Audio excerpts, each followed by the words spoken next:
Monday.com's Gantt view is a powerful timeline-based tool for project planning, showing tasks, dependencies, milestones, and progress on a horizontal bar chart.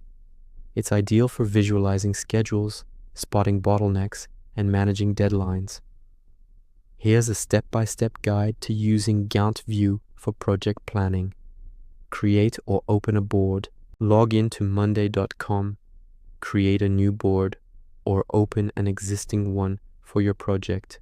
Add columns, name, task, title, person, assignee, date, start and end, status, timeline.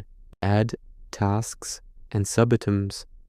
Add rows for main tasks and milestones. Use subitems. Click the three dots, add subitem for detailed breakdowns, for example, design phase, subitems, wireframes, mockups. Switch to Gantt view. At the top of the board, click the view drop-down, select Gantt, timeline.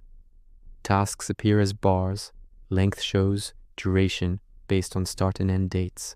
Set dates and dependencies. Drag bar edges to adjust start and end dates. Create dependencies. Hover over a taskbar. Drag the small dot to another task. Choose Finish to start, most common. Task B starts when A finishes. Dependencies show as arrows.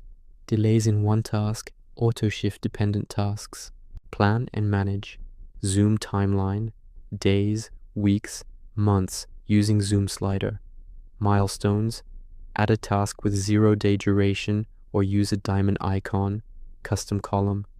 Critical path, enable critical path toggle, red highlights, chain of dependent tasks affecting end date.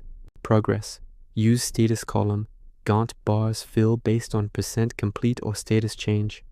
Resource view, switch to workload or resource view to see team capacity. Share and collaborate. Share the Gantt view with team members, invite via email or share link.